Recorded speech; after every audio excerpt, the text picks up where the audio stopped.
Well, I did all of that mathematics, and what came of it was I found out that the charts were really too small to read the print easily. So I broke down and I made big charts. And I made big charts that do all of the mathematics for you so that you know the size of the orb. But the way they do application and separation is a little bit different than the way I do, and we'll come to it we'll talk about that in a little bit. However, the hardest thing that can happen to an astrologer happened in the process. And that is that I had a bad chart in there. And that is the crazy horse chart. Because what happened is that the people who originally made the crazy horse chart had, they had something like, what do you call that, where you, dyslexia. And they put the data down in the book where they published the chart. They put the data down dyslexically. And so that when we tried to do the same chart, we couldn't come up with the same thing. And then we played hide and seek. We tried this and this and this until we finally got the same chart, and then the dyslexic thing was clear right away. But in the process, the crazy horse chart is wrong. And that's really hard to live with. Because if you're working with somebody on their life and it's a serious issue, I think I've had it happen 2 and maybe 3 times, that it's almost as though somebody hits you in the chest with a sledgehammer when you have a bad chart. Because you try it, things don't work out right, and what you do, you can do it mentally, but you come up with something, and then it's all jarring. Now, there's a really ironic thing about all of this that is so crazy that I don't understand it at all. Every case where somebody has given me the wrong data and I've gotten a wrong chart, it has to do with something with Neptune with the 8th house. The 8th house, I'm convinced, is astrology used for solving problems. It is the astrology house to get at mysteries. And I've had 2 instances with people with Neptune afflicted in the 8th house that there was a wrong chart, a wrong identity. One of them, the person discovered it by themselves, and they had been living for years with a mistaken identity. And boy, it really went hard on them psychologically because they had their life and they were trying to match it up to an astrological condition rather than determining whether the astrology is right or not. And it really, it was a hard situation. Now, of all things, when we come up with Crazy Horse's chart, the right Crazy Horse chart, Neptune is in the 8th house. I don't know, there's no reason in the world for that to happen. Because he's dead a long time, and what does he have to do with this class other than give a... Maybe it's something about me in relationship to Neptune in the 8th house, that if I'm going to have a mischart, it's going to be with Crazy Horse. All right. So these are the charts. I put them one in the front, one in the back to save paper. And take 2, one for Ron. And it gives all the aspects in there. You have to watch, though. I think there's something wrong with the algorithm of the people of this computer company. There are several things that are wrong with their algorithms. But sometimes it misses Jupiter aspects. So you've got to be on your toes to look it over to see for sure that there are Jupiter aspects. Check it all out. It's good to check the math anyway.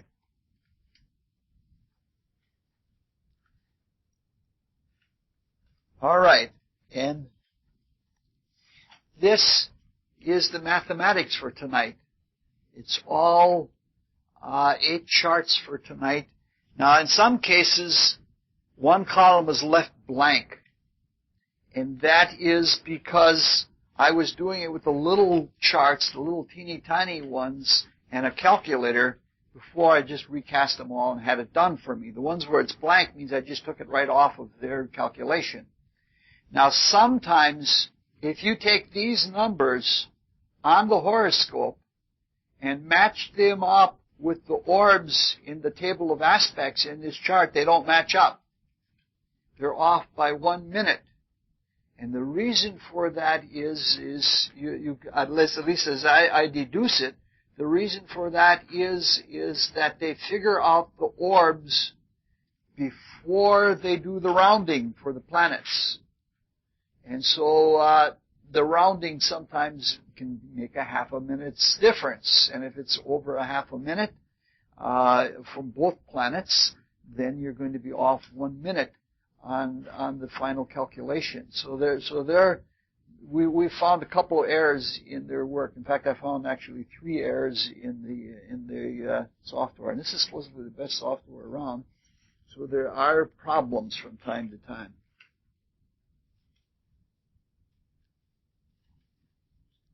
Ela. Terry couldn't make it tonight, huh? Let's see.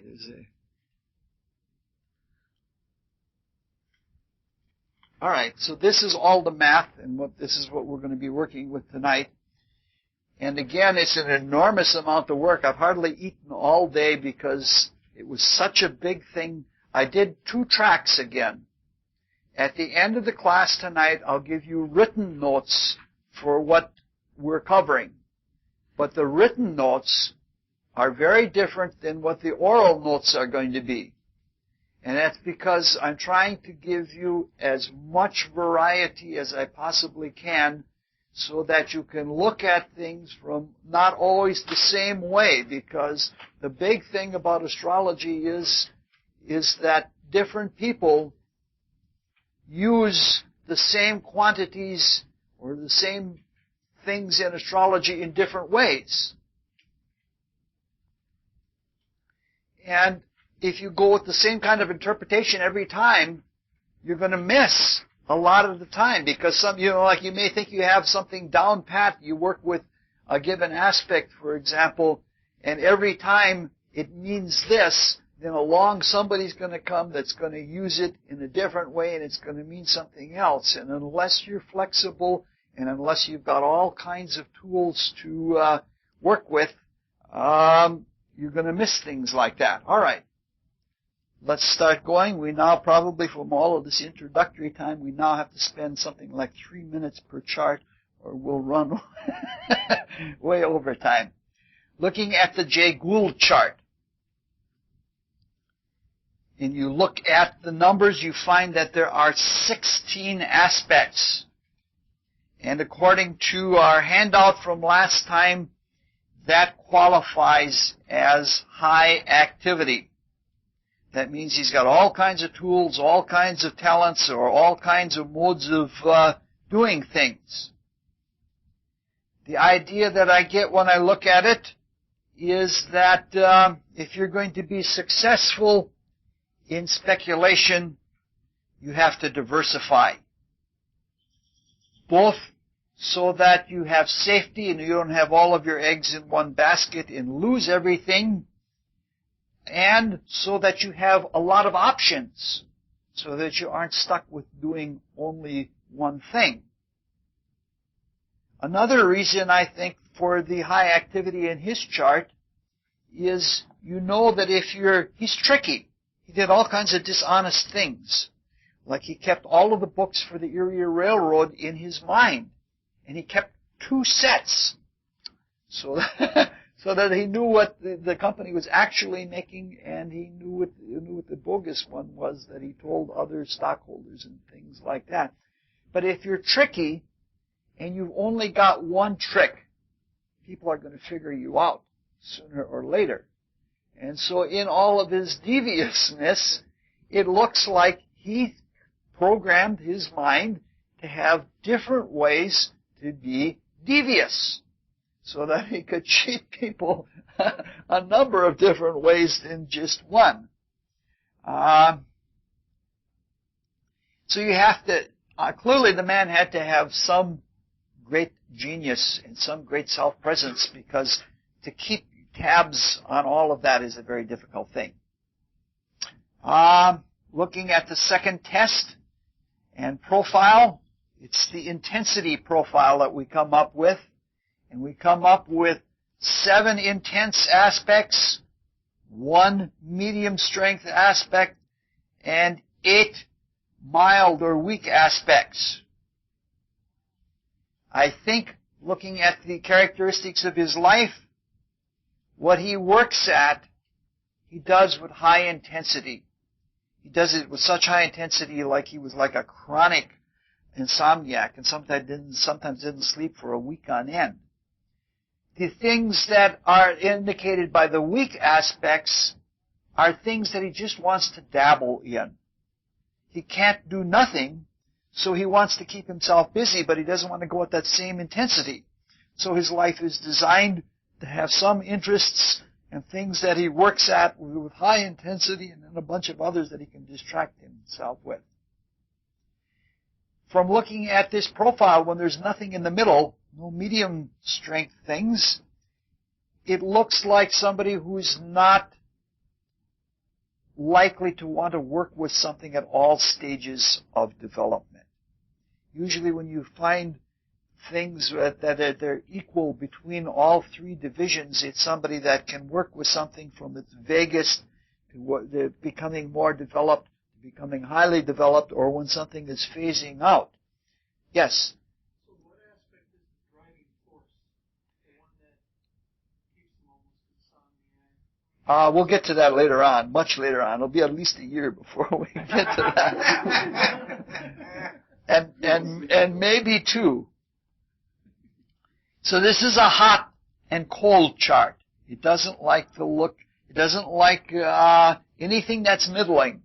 Either this is important or it's trifling. Yeah, I got it eventually.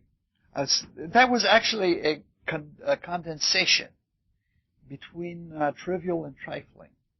Triviling. I'm becoming like, what's his name now? The Day of the Walrus, the Aquarian, Jabberwocky. Yeah. Lewis Carroll, yes, Alice in Wonderland. All right.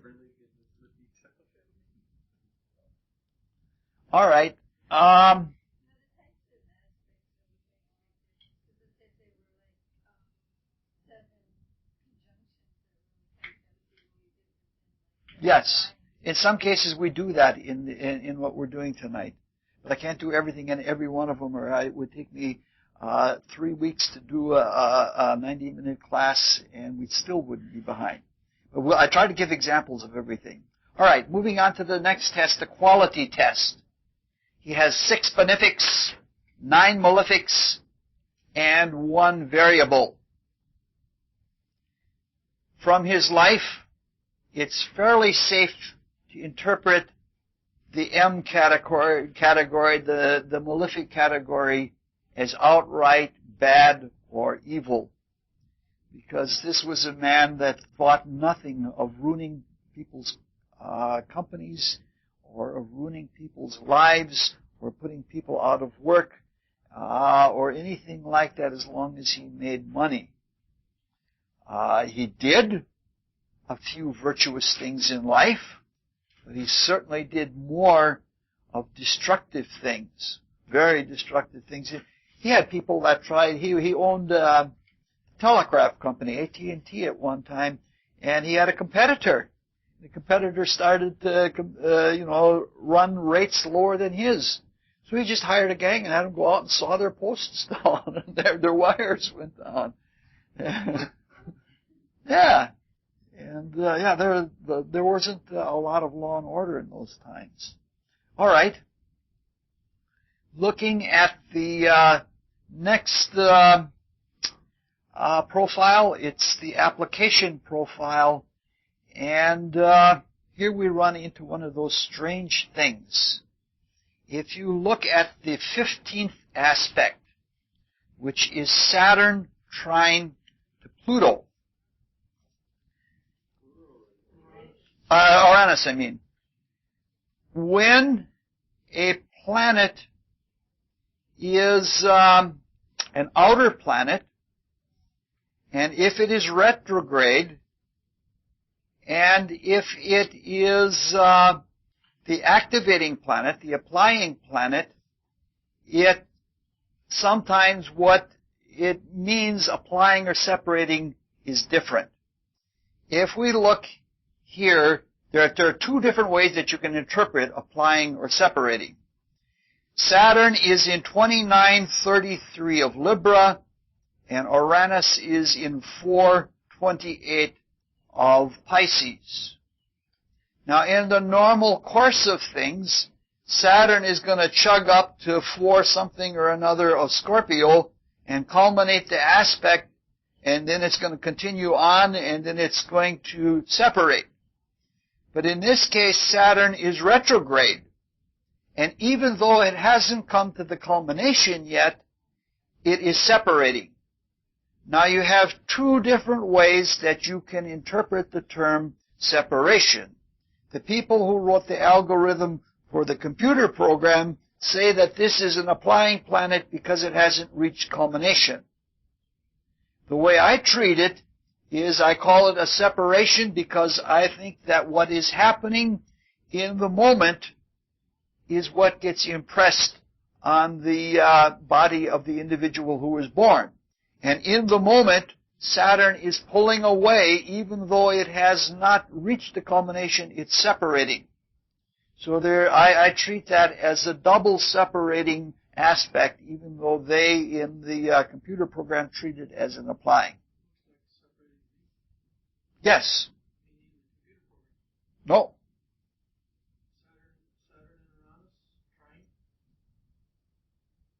Oh yeah, he's got an S. All right, that's one of the cases. All right, and they have a case where several cases where they don't have it that way. All right. At any rate, we have 5 applying and 11 separating. It's an interesting thing to note that when he was a young man, the stock market itself was pretty young, and he was a major force to be reckoned with. And anybody who tried to challenge him, he just stomped them and whomped them, and he became a very superior force. But the day that he died, there wasn't the least little perturbation in the stock market. Because by then, he was a has-been. So what we're talking about here is that there are twice as many separating aspects as there are applying.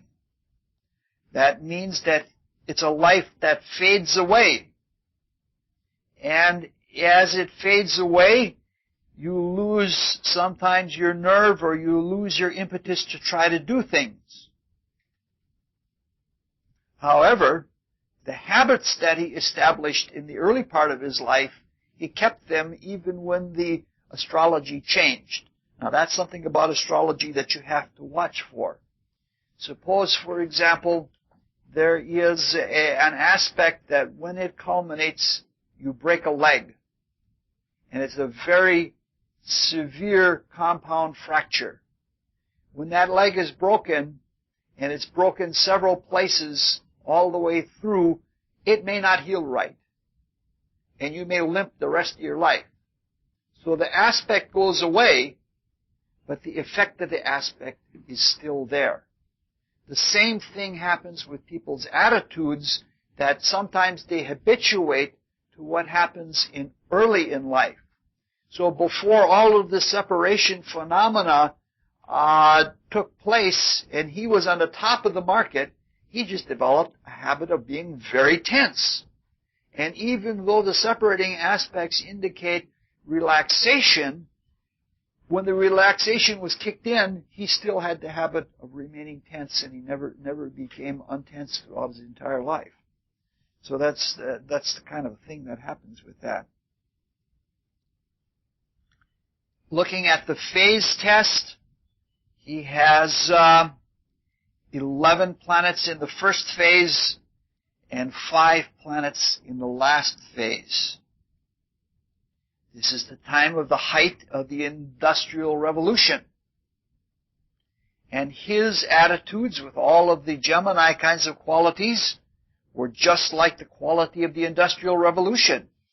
You build things, and you build them fast, and you build many of them. Quality doesn't matter. Quality belonged to the age of artisanship that was prior to the Industrial Revolution.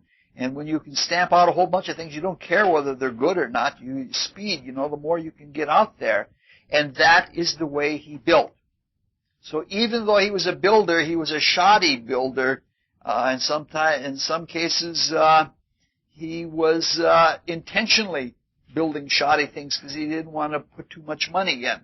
He didn't want to have too much of his capital tied up so that he couldn't pull it out later on. Why have a railroad where that doesn't derail every few months if it's going to cost you money? All right, let's look at some internal cross-profiling. If you cross-profile the activity profile with the intensity profile, you understand that he may not have been able to sustain perfection with so many tools. There is something diluting about having so many tools that to maintain that kind of intensity, you can't keep it going that way.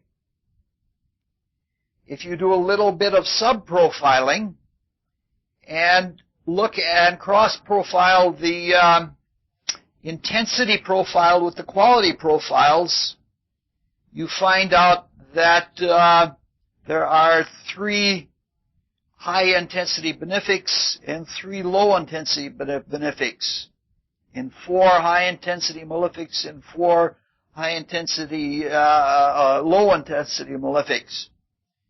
Then you can see that his malefics are not any more intense than his benefics, that the tendencies are the same for both of them. Sometimes when you do sub-profiling, it stands out that the good things are really strong and the bad are really weak, or sometimes it's vice versa. In this case, the goods and the bads, he has the same attitudes about both of them.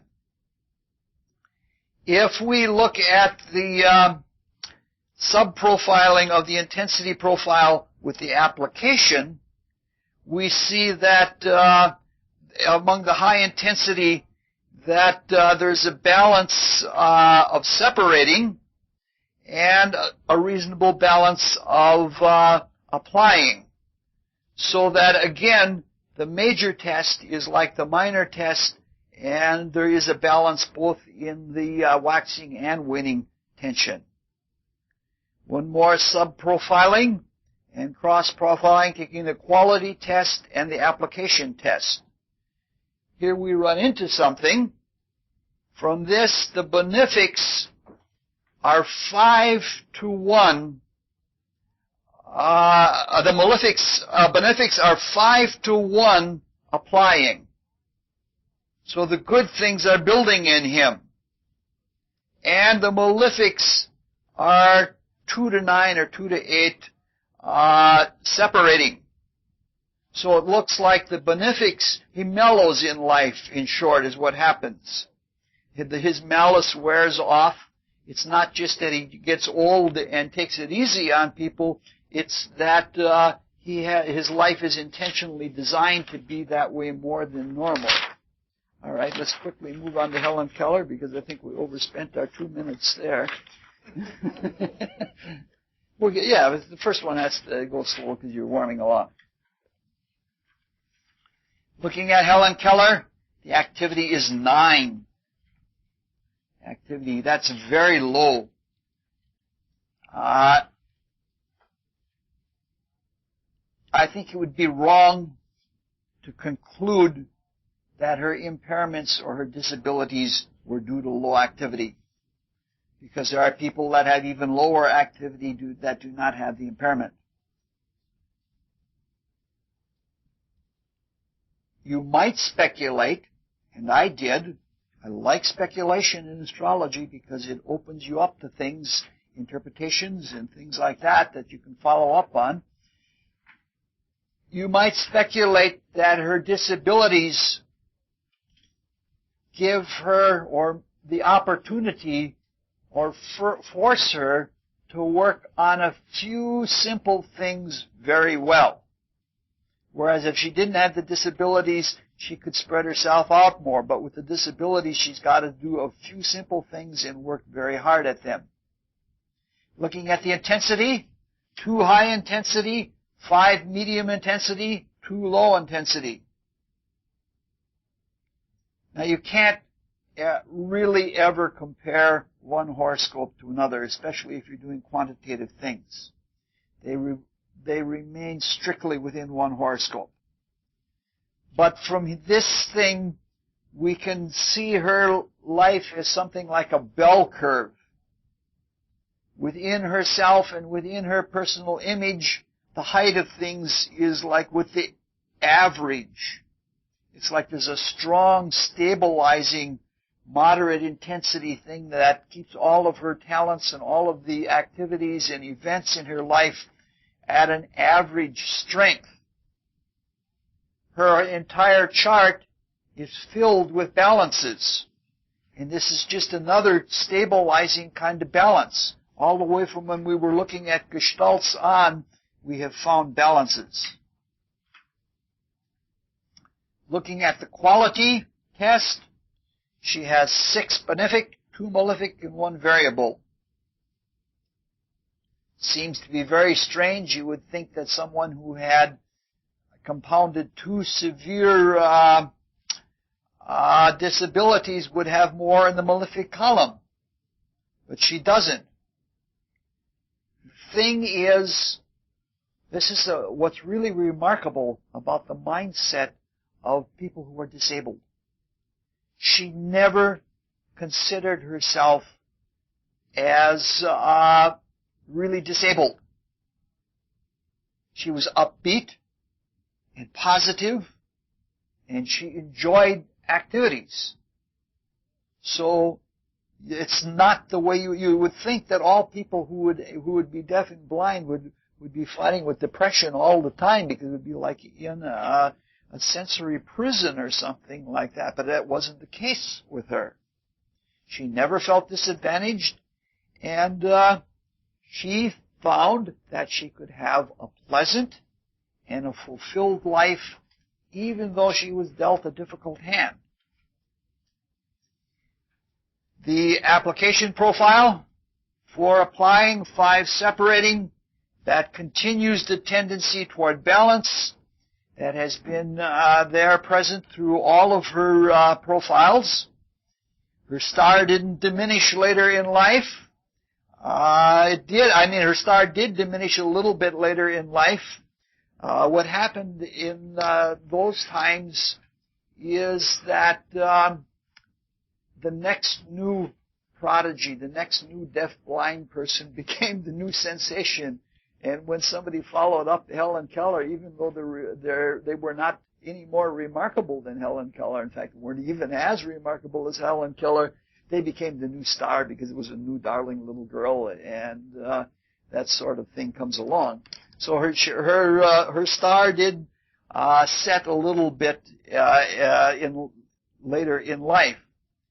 We mentioned when we were talking about this profile, test and profile, we mentioned that octogenarians frequently have more separating planets than applying planets than the average of all people. And that holds true in her case. She actually lived to be 88 years old. She died in 1968.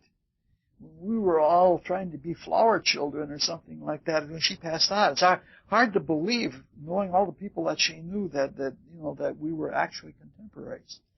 The phase profile, 5 to 4, 5 first phase, 4 second phase. Again, it's mostly balance, and one wonders if the first phase has a little bit of an edge, whether she wasn't trying to store up good destiny for herself. She was less interested in liquidating from the past and more in building up for the future life. I don't know. It's a speculation, but it's possible.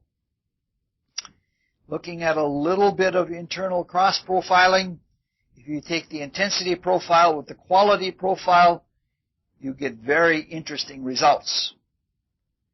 The two strongest aspects are benefic, showing that she has a definite edge on dealing with temptations.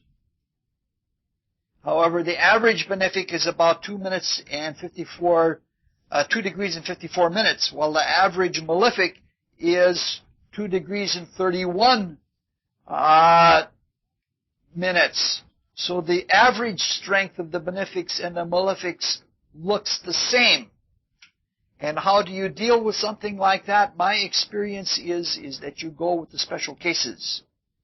That a very intense benefic, or benefics as in her case, outweigh a bunch of not quite so sharp of aspects that are malefic. That the intensity of the aspect varies according to the tightness of the orb, and according to the intensity of the aspect, its effectiveness grows up, not rhythmically, but it goes up pretty fast. So averages in this case are deceptive. If we look at a little subsets of profiles, one could say that she has few modes of activity, and most of the psychic activity is benign, and most of her activity is balanced, and there are few standout things in her life. All right, let's quickly move on to the next one. I think we stayed on a par there, so that we won't be longer than 2 hours and 15 minutes tonight.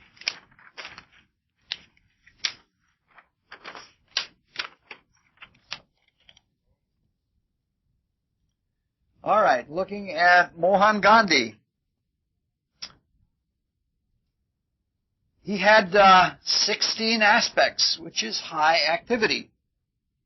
Now that brings up an interesting sidelight about the activity profile. This is, when you see high activity, you would think that this means somebody has lots of different ways of working. Lots of different tools, lots of different talents, but that doesn't always turn out to be the case. This chart has high activity that compares with the Gould chart, but my claim is that there are less modes of activity in this chart than in the Gould chart. The reason that this chart has so many aspects is because 5 planets are active in a T-square. And then there are 2 outside planets, Uranus and Neptune, that interact with various arms of that T-square and with each other. So when you have a patterned chart, when you have a pattern that has a number of aspects in it, you're very likely to have high activity. But it isn't going to represent a big splash of variety. It's going to mean a lot of variety within a specific pattern of variety, of activity. All right. Looking at the intensity profile. 8 high intensity, 5 medium, and 3 low intensity. Now this is a character with little uncertainty, because the high intensity equals the medium and low put together. You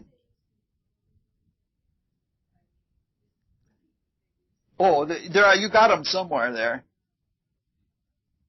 Yeah, 8, 5, and 3. And you're going to get handouts later on for the second option. 8, 5, and 3. It's a character with little uncertainty, and he knows what he wants. He likes what he likes, and he doesn't like what he doesn't like. And this, when you have everything tapered off like a shim or a wedge or something like that, going 8, 5, 3, that shows something of an ability to work with something in all stages of a process. But it's weighted more toward the high intensity end, So this is probably in action a momentum type of character. Now, looking at the quality profile, 6 benefic, 8 malefic, and 2 variables. Now, this shows we have to treat this different. Some of the Muslims may have thought of Gandhi as an evil man or as a bad man, but I don't see how anybody could realistically see him as being a bad man, so the malefic has to mean something different. It does not mean that he was without temptation. By his own admission, he was sorely tempted. And another way of looking at this is, not only was he tempted to do things, and not only did he do that, he tempted himself in some cases, which means when you tempt yourself, you automatically lose, even though it looks like you won because it's a setup in the first place. I'm talking about a thing that late in life he used to sleep naked with young women, and he did it to prove his celibacy. And if you have to prove your celibacy, you really don't have it. And so he never moused around with any of the young women, but it was a setup. He was proving something to himself. I guess it's all right to prove something to yourself if you want to or if you need to, but that's the way it worked for him. Another thing about this many malefics, because you have a lot of malefics, and if you don't act on them, that doesn't guarantee that you're not going to be exempt from the malice of others. He experienced a lot of the malice of others. I don't know how to a priori determine always whether, like if you have a whole bunch of malefics, whether somebody's likely to be an evildoer or whether they're likely to suffer evil. I've tried various things, and some of them seem to hold promise, but so far I've never yet found something that can determine whether you're going to be a giver or a receiver. Application, 8 applying, 8 separating. Gould's was an implied separation. Gandhi's is pretty even throughout life. He did go into different activities. And, this is an interesting thing. You can have an evenness of building pressure and releasing pressure from application and separation, but they aren't always the same things. Some planets may be coming on with the applications in some stages of life, and others are dropping off, and so that the different applying planets and the different pressure situations change throughout life, just as the different relaxation things change throughout life. But basically, it's a balance, and you can't say a lot about balances, even though I try. By phase, looking at the phase profile, 10 first phase and 6 second phase. It's significant, but it's not a real extreme imbalance. It shows that he is definitely a builder. Most specifically, he was more interested in building a new India than he was in freeing himself from the British Raj. Yes, Dan?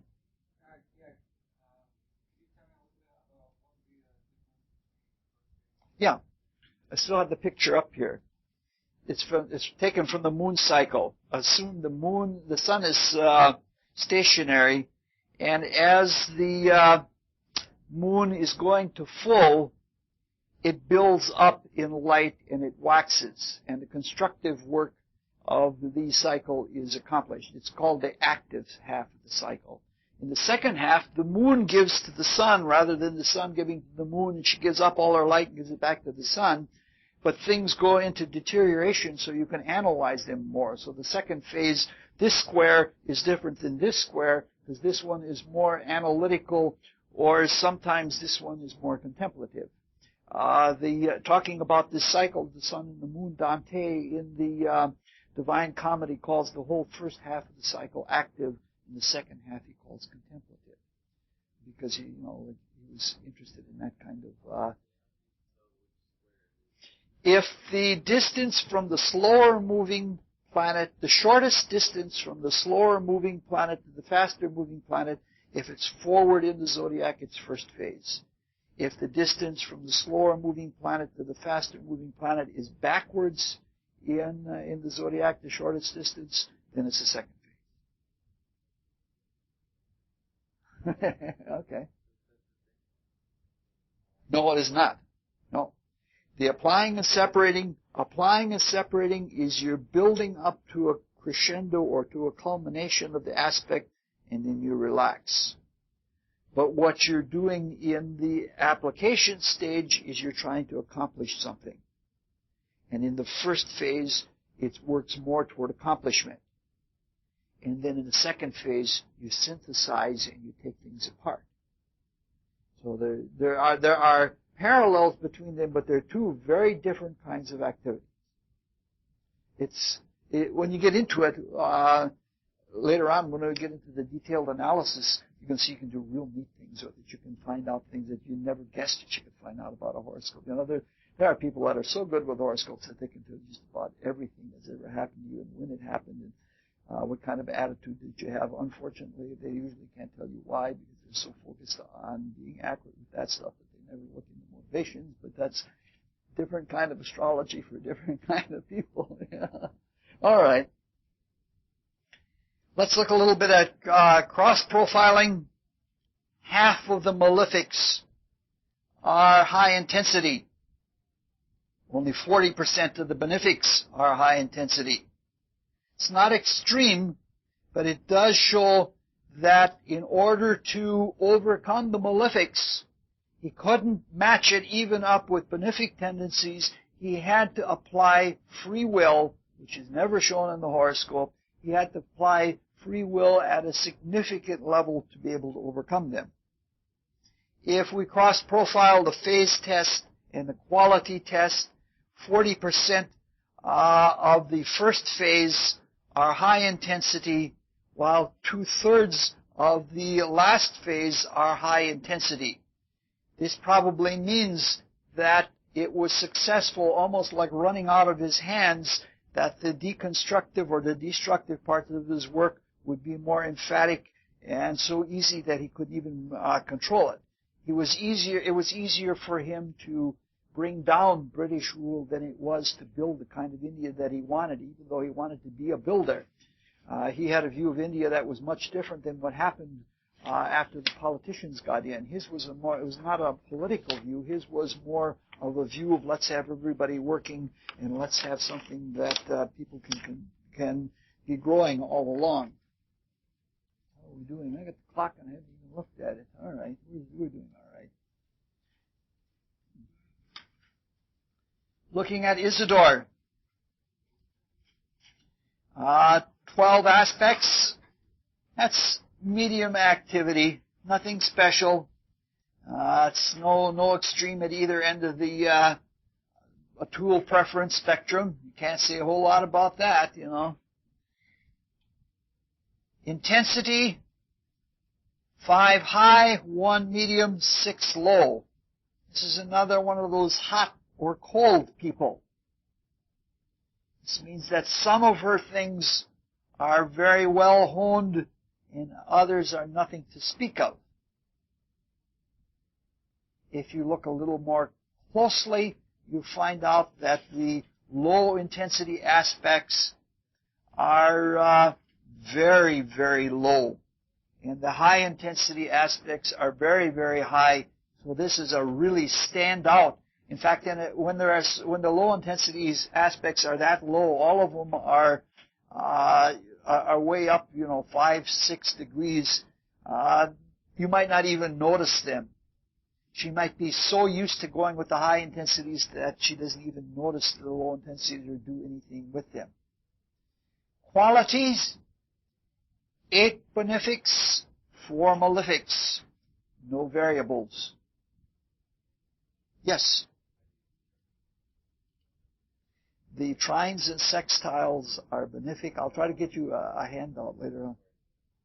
Yeah, and a conjunction is variable. No, I was thinking, no, but planets are also called benefic and malefic. Just aspects. I'll have a handout so that you can do really well next week. Yeah, but I want you to have the handout so that you can do well on your assignment for next week. Does anybody have any assignment that they brought in this time? Paul has got an excuse. He's starting a new job. Everybody else should have had assignment work ready this time, especially Heidi. She knew it was coming. She was trying to hide herself inside of her coat. This guy always picks on me. So most of her modes of activity are pleasant. And the way I see this, especially after having read an autobiography and a regular biography of her life, she seemed to seek ease a lot in life. Take the easy route in life, not necessarily talented. So her benefic are 2 to 1, which seem to indicate that she did a lot of, the sextiles over the trines are 3 to 1. And what she did with all of the sextiles as benefics, her benefic activity was much more reflective activity. Like taking one art and reflecting it into another, like taking sculpture and putting it into dance, or taking poetry and putting it into dance. And she did that sort of thing because of so many of the sextiles over the trines. All of her malefics, if you look closely, are squares. So she's either building or rebuilding, and none of the back and forth kind of thing that comes with an opposition. It's a separation, 5 applying, 7 separating. So hers was a low-tension life as well as an ease life, and she did like to take a lot of periods of relaxation. And in all callings that demand physical fitness, there's going to be some decadence with age, and you're not going to be able to perform. Athletes find it, artists find it, the performance artists find it, and that's always going to be the case. But if she has more separating like this, it's going to be more the case for her than it is for other people, because her relaxation was not only just a losing that sharp interest. Her relaxation was enjoying herself with champagne, and if there wasn't champagne, she'd order out a bucket of beer and maybe have a dalliance with the delivery boy. And she was pretty wide open. She met one man that was a stage person. She fell in love with him, and fell in passion with him. And on first meeting in the empty theater, on the hard boards of the floor, they copulated on their first meeting of each other. She described it as ecstatic and forgot about the bruises. Phase 6. First phase.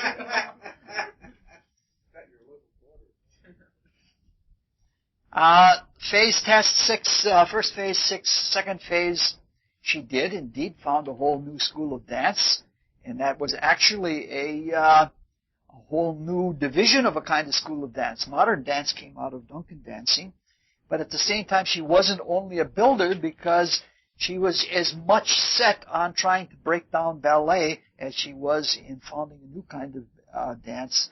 I can't say that it really was a coordinated effort such that the breakdown of what she got from ballet was even in correspondence with the build-up from developing a new school.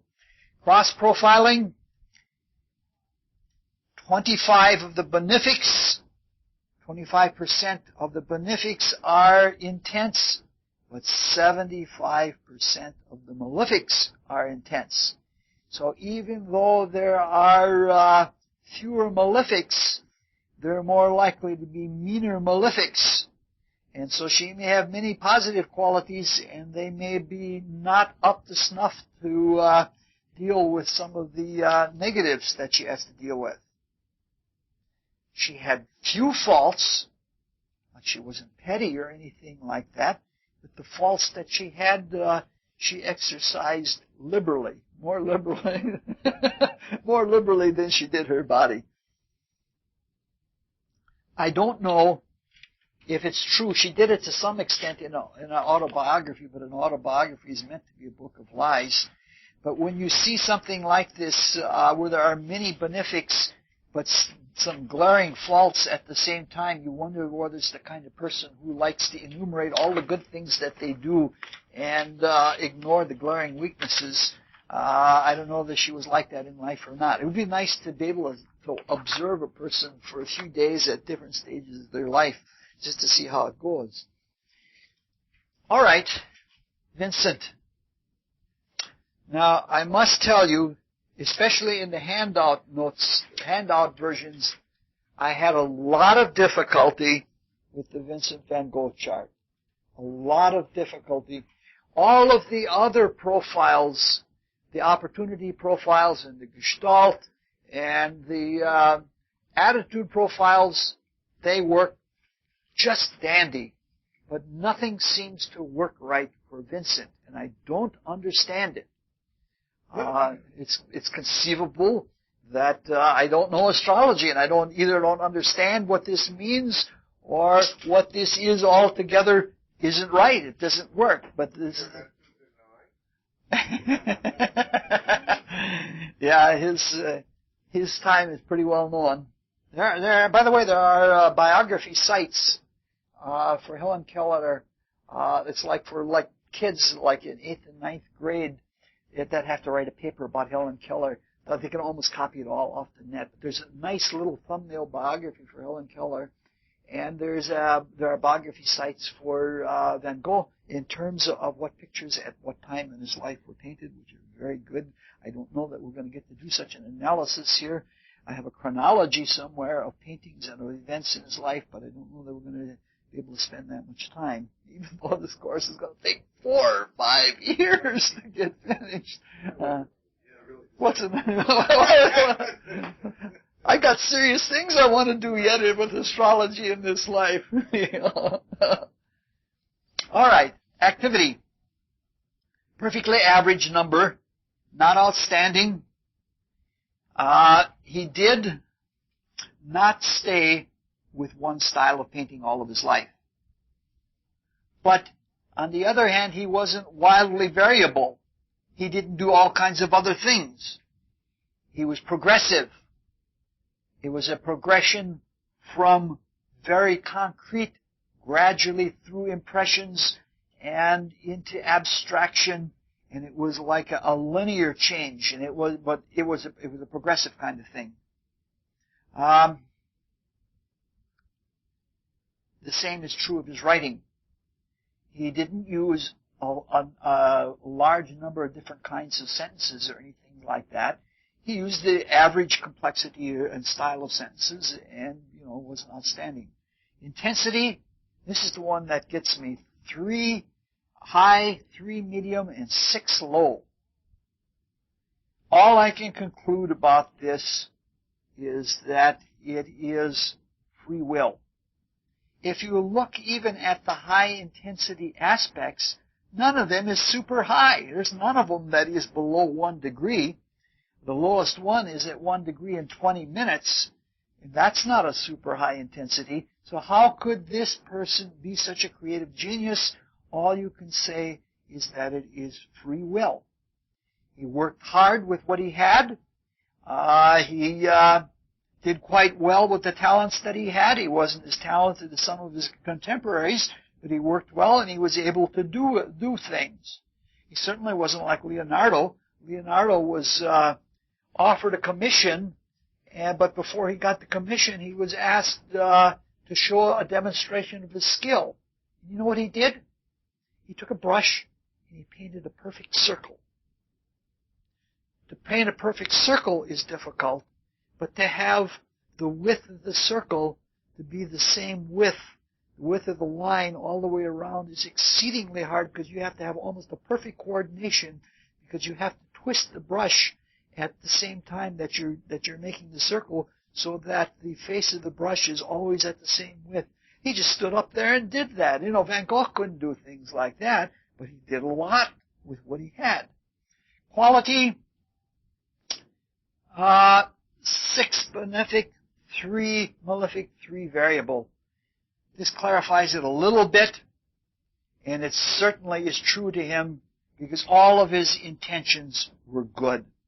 When he was a missionary, he didn't care the least whit's little bit about theology or doctrine or any kind of positions like that. He cared about serving and helping people. And that's what his life, even with art, he thought it was the duty of the artist to see things for other people and to improve the general vision of the whole world. He writes some lovely letters. There are several books of his letters to his brother who sponsored his whole art career. They're just lovely to read. He's as good of a writer as he is a painter.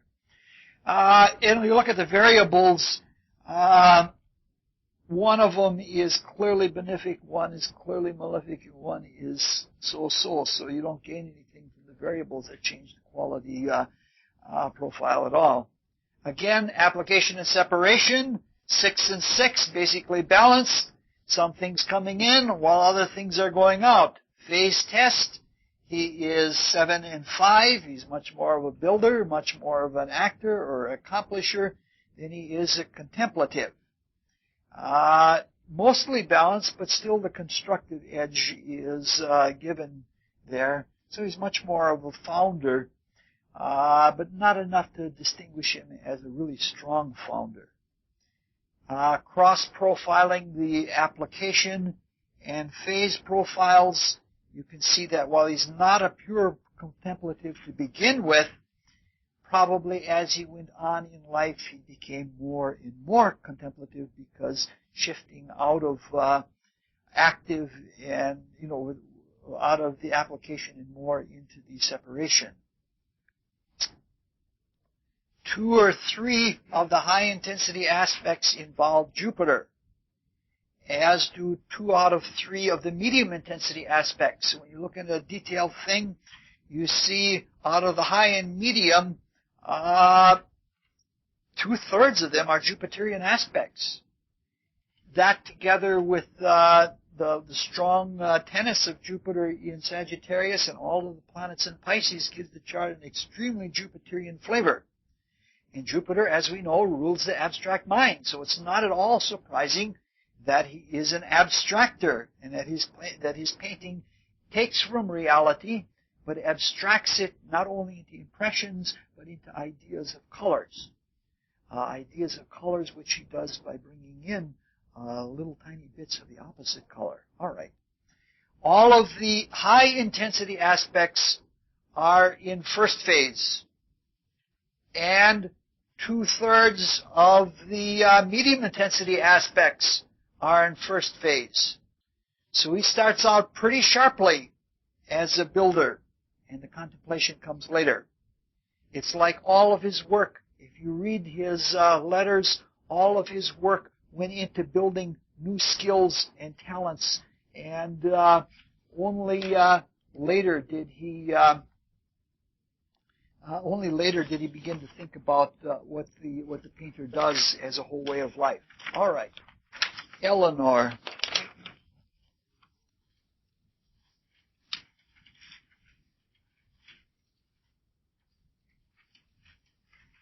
Eleanor has activity profile of 14. Moderate activity approaching high activity. She was a delightful person. Just the thick thought of Eleanor Roosevelt makes me happy. I have to say I have a bias of liking her a lot. You know she was going to say something positive when she spoke to you, but you weren't for certain where that positivity was going to come from. She did have a lot of different things and a lot of different ways that she could get to you.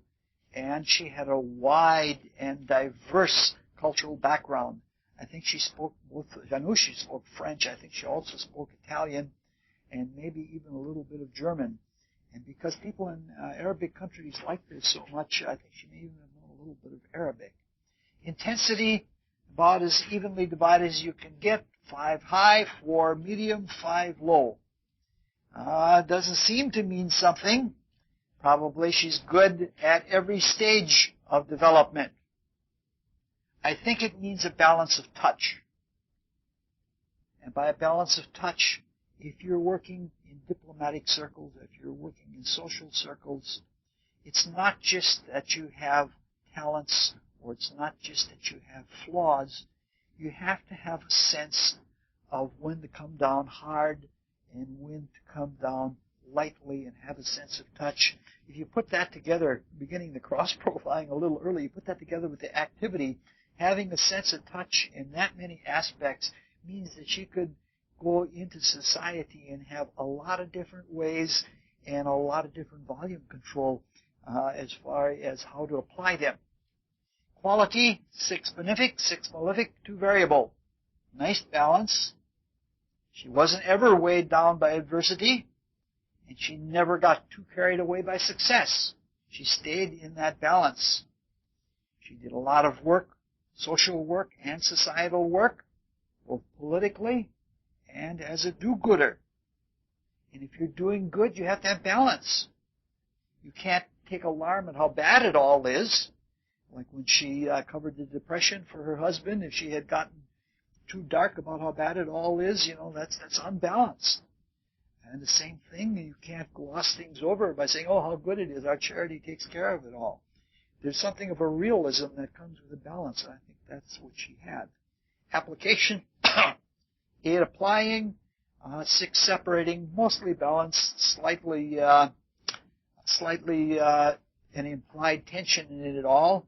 Her life did start out slowly, and it ended up being stronger and stronger as she went. Activity did continue to build up.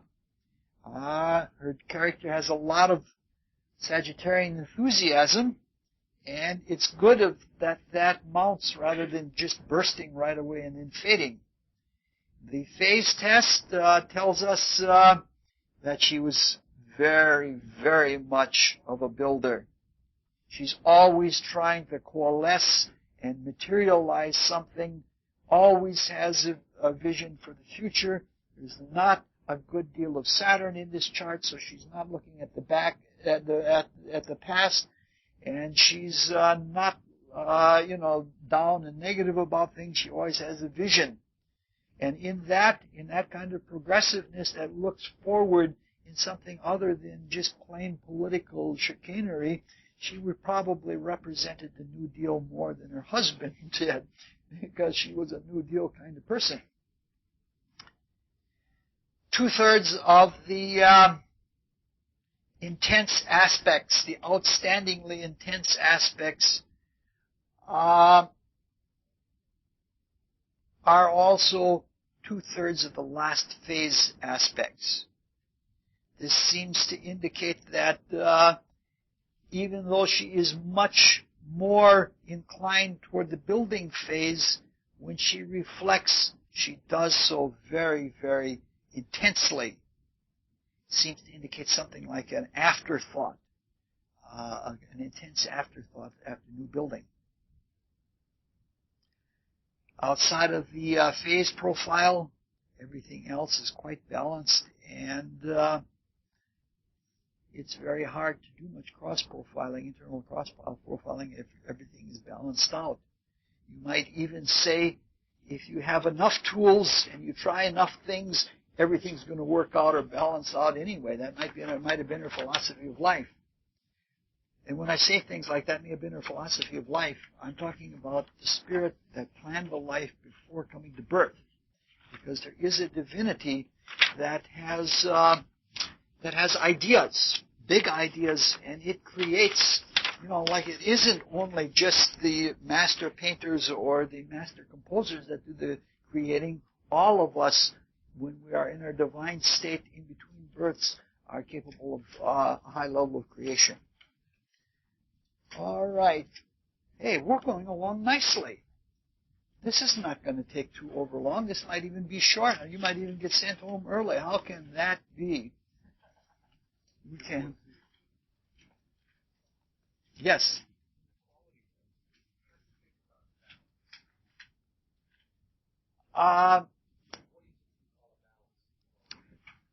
When there are same number of benefic as malefic would be a perfect balance, 6 and 6.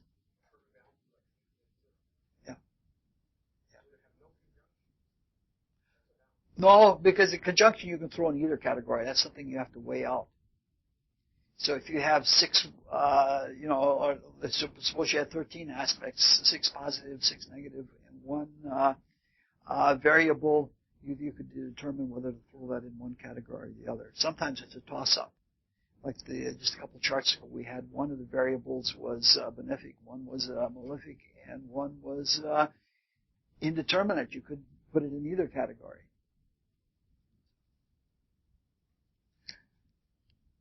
All right, crazy horse.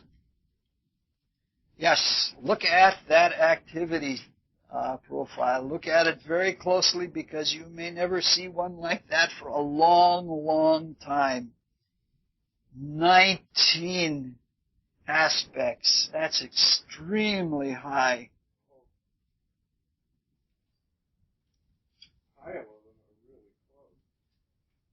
Yeah. My speculation on this is, since Neptune is so strong in this chart, and it was in his life, he had visions all the time. And by fasting, he could provoke them. And any time that things were building up so that there was going to be another incident in the war, he would fast and he'd get another vision. And he claimed that in his visions, he could strategize better than he could when he was in the body by far. And what I'm speculating is that when you have visionary experiences, there's so much experience that it's hard to materialize it all. And I'm thinking that the strong Neptunian character of the chart is such that it brought him the ability to do all kinds of different things because he had all of those different points of view from the spiritual vision. Obviously, he was not a one-dimensional person in terms of action. If you think about it, the Indian War was probably one of the first of the guerrilla wars that the United States had to fight. And if you're undermanned and underweaponed, diversity and all kinds of sneak attacks and Neptunian things, that kind of high activity is very, very valuable. Intensity. Yep.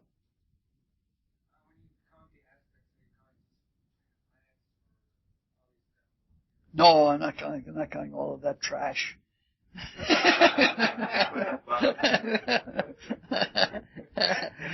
We set the rules down really clearly. We're sticking just with the fundamentals that stand out the most clearly. Not to say that there isn't anything to that, but that stuff is so faint. It's just sort of like if you made a painting and the forms in the painting and the basic colors are in there are fine, and then you're just putting the little touches in there. That's what you can get from the trash aspects, are the little touches.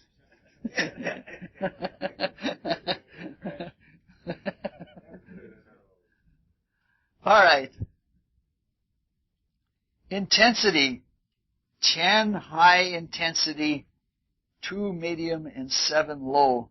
In the printed notes, you're going to find a long hint at a mathematical divertimento that I'm hoping somebody's going to carry out, that they're going to 10, 2, and 7.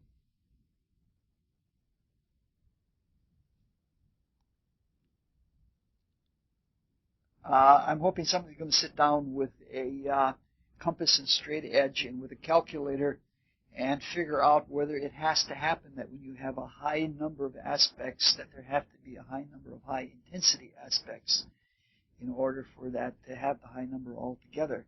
I tend to think that's so. I've got that mathematical intuition stuck in my head, but I can't prove it or disprove it, and so I'm hoping that one of you is going to take the time to do it, like Heidi, for example. Heidi, how long has it been since you used your calculator to figure out probabilities? Not since grad school, huh? Okay.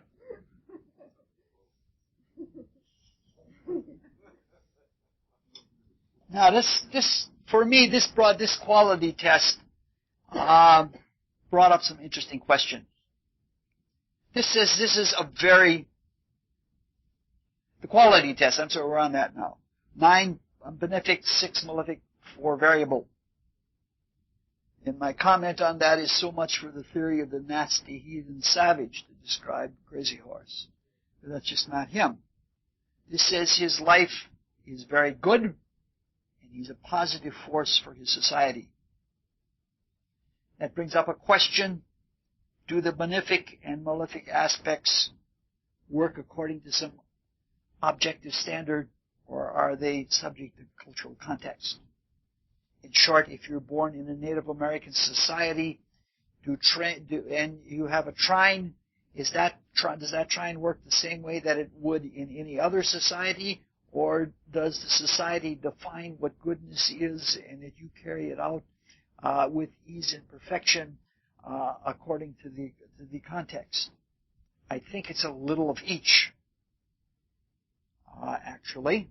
But I tend to think that eventually some kind of objective standard is found, but that objective standard is not necessarily judged by you and I, but that's only when we're in touch with the cosmic standard itself. Application, 9 applying, 10 separating.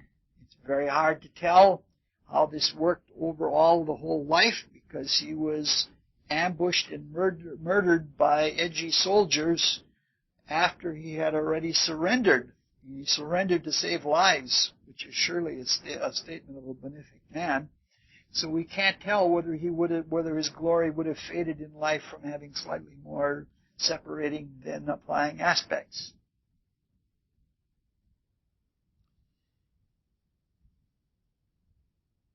I wonder whether this whole profile breaks down to any kind of relationship, not only to the whole life, but suppose you have a relationship with someone and it lasts for 5 years. They're the boss and you're the employee or something like that. Do all of your relationships or most of your relationships follow that same pattern? Like, do they wane or do they get stronger according to this profile? I've never seen this profile in subsets in people's lives, and I wouldn't even know how to observe it. I don't have that great of a memory of all of the incidences of my life anymore that I can go back and do my own. I haven't made that breakthrough yet into the reflecting ether that I can get the photographic memory. But it's an interesting question if somebody wants to think about it. This is a speculation for the good of all of humanity, in case Hila wants to ponder it for us. Phase, also a 9 and 10. 9 first phase, 10 second phase. This is unusual because he was a central figure in a society that was in decadence and destruction. It could never return to the way it was before. This means that his life and his character was not exactly in tune with what was happening to his people. All right, a little bit of cross-profiling, taking the high activity and the high intensity profiles at super high activity and intensity. That seems to describe like a swarming attack, doesn't it? It's like everything's coming at you from every direction, and nobody's coming at you in a mild and gentle way. You know, that sounds like a swarming attack. The 7 of the 9 high intensity aspects are involved with malefics. Many of them are involved with Sun, Mars, Jupiter, and Uranus, especially that T-square. That reinforces that whole notion. The high-intensity aspects are with planets that are called diurnals, or sometimes they're called dynamics. Sun, Mars, Uranus, and Jupiter are all doer planets. And if 7 out of the 9 high intensity are involved with those planets, that shows that this is not one that's ever going to sit back. It also clarifies the quality profile by showing that the malefic tendencies were vehement and numerous, and that there were fewer of the intense benefics. Hey, we're at the last chart. This class has gone very well. Yeah, I'm not talking about the quality. I'm just talking about how smoothly it's going. You have to decide for yourself whether it's any good or not. That's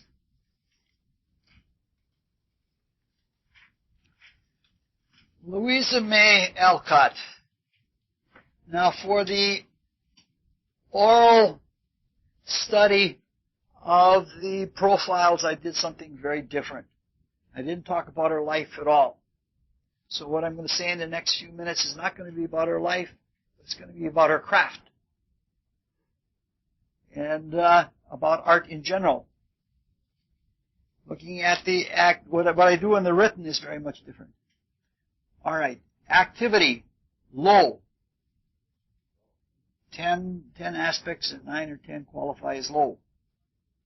Now, most arts are effective in terms or by means of concentration. Concentration in different ways. First of all, the arts amplify experiences of life by putting everything in human terms and not understanding them in nature. If you go out in nature and walk in nature, most of it is incomprehensible to you. Its meaning is not understood. But if somebody relates their experience to you, it's amplified because it's human, like you're human. And all of that other natural stuff is taken out, and that's a kind of concentration. Another kind of concentration that takes place in art is as a result of simplification. If you draw something, you can't draw everything you see. It's impossible to put everything down on a piece of paper that you see with your eye. And similarly, if you look at something and you try to put it into words, no matter how many words you use and no matter how well you use them, you can't describe everything you see in words. And it is something like that that I think is what her artistic philosophy is. It is to just limit how I say things and what things I say. Not exactly like minimalism, but simplification. Simplification that doesn't even have explanation, but merely letting explanation be self-evident from the observation. When we look at the intensity profile, we find 5 high, 2 medium, 3 low. This tends along the same line. And it shows the way she chose to work with her craft. It shows that there is an emphasis on high-intensity events in life. There's enough of the moderate and of the low so that all the spaces are filled and it isn't unrealistic or surrealistic, but not so much as to dilute the consequential events where people show their true character. When you get to the quality test, it's 7 benefic, 3 malefic, no variable. And if we continue along the same way of looking at it, it looks like she simplifies things to exhibit moral rectitude. Much more emphasis is placed on the appreciation of life and on the simple goodness of people than is placed on some very, looking at, trying to analyze why they're negative this way or that way, like the psychological, like a Dostoevsky novel or something like that. And I don't think that because this is so positive, I don't think that it's stilted. I think she's got enough sense so that her works are not stilted. It's just like she just sees joy and responsibility. Looking at the application profile, 7 applying, 3 separating. No one cares for writing that rambles, that goes on and it drones in an even pace. I don't care how brilliant Gertrude Stein was. Her reading, her literature is terrible to read. It just drones and says nothing, and there's no character to it at all. She prided herself into knowing more about the comma or the semicolon than anybody else alive. But, that is... Dan says this guy's outrageous. Astrology says are supposed to be neutral.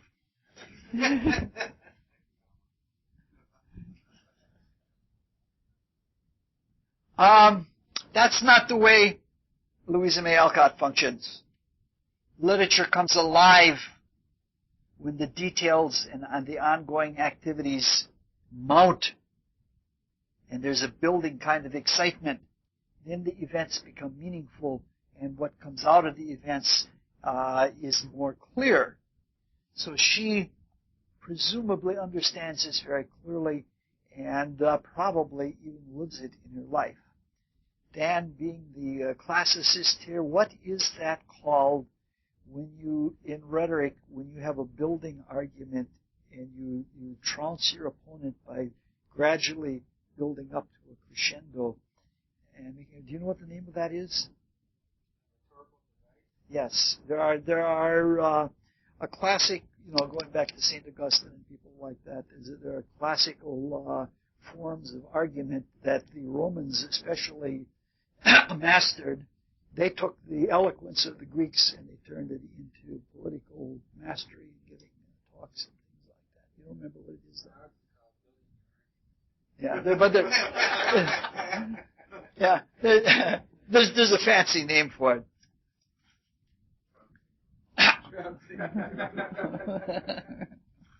Going by the phase test, 5 first phase, 5 second phase. Some people like literature where it is all doing, where the heroes or the heroines do what needs to be done. That's what the action novels are like.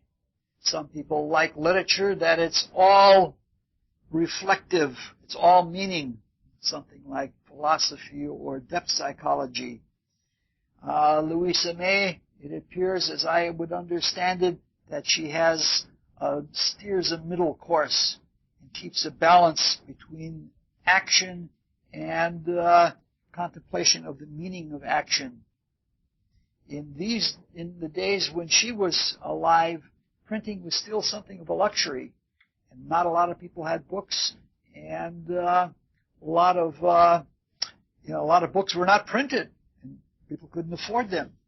So therefore, it was significant books that were printed. I think that if you take 100, 200, 400 years ago, especially, the further back you go back to the time of even when books were written by pen or chipped into stone, they didn't write, advice columns, or they didn't, do things like that. What they wrote was, like the really deep, important stuff. Now that printing is accessible to everyone, you can have romance novels. You can run them up at 10,000 and nobody buys them. You burn them as a tax write-off or something like that. But in Louisa May Alcott's time, you had to have, it couldn't be purposeless fiction.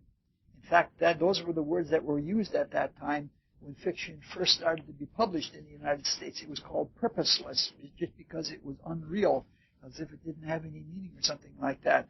And so I think she probably, this profile indicates that she probably did a pretty good balance of keeping things moving with adventure and excitement and keeping meaning without getting preachy.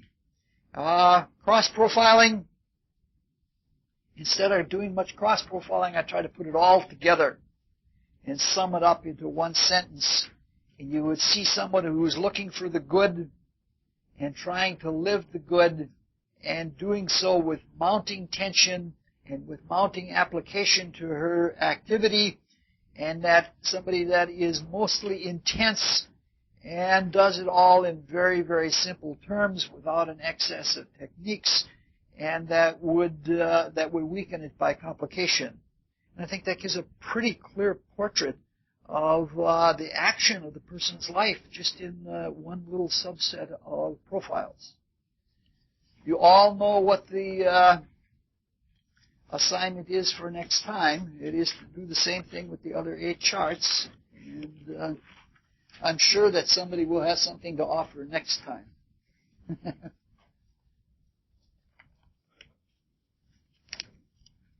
And these are the written version of what we've just done. Yeah. And then we have just two classes left after that, so we're going to go into the theory and practice right away with on the first night. So there won't be an assignment until the second assignment when we get to the last two and the general profiling. Yeah, I succumb to the numbers. Yeah.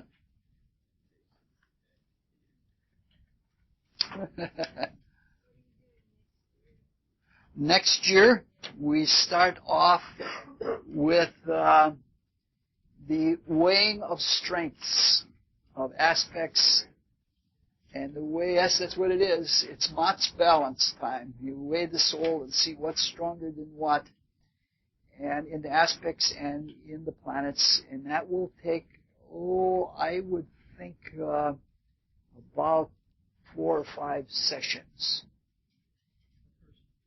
No. Just for the whole process.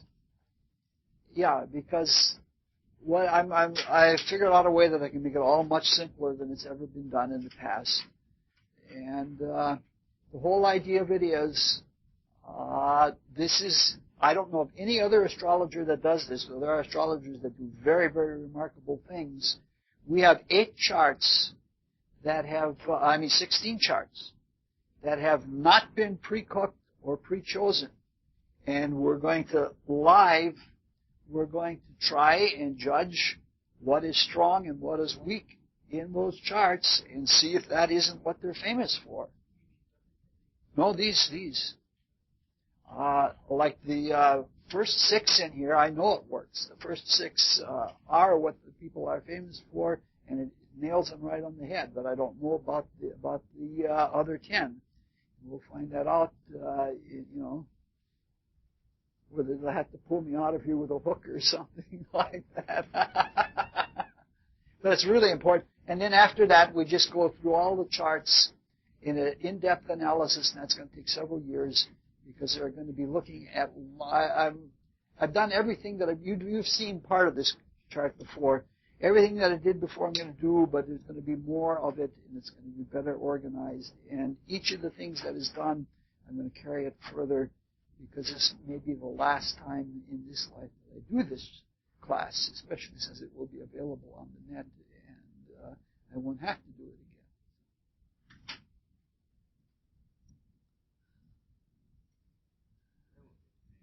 What? Yes, I'm going to put this on these tapes. No video. Not too ugly for a video. I have all the tapes on that bag. You're a sound master, aren't you? Yeah. But a lot of the old tapes, I have almost 1,000 hours of tapes that have to be edited, and some of them were with bad recorders. So I have to. No, he's still flying around. So what I have to do is I have to go through and first dub things in, and then I have to beef up the signal as much as I can without distorting it, and then I have to knock out all the noise, and then condense it and put it in MP3 format or something like that. I don't think I want to stream. I think I'll just have download load files. Streaming, it kills the net.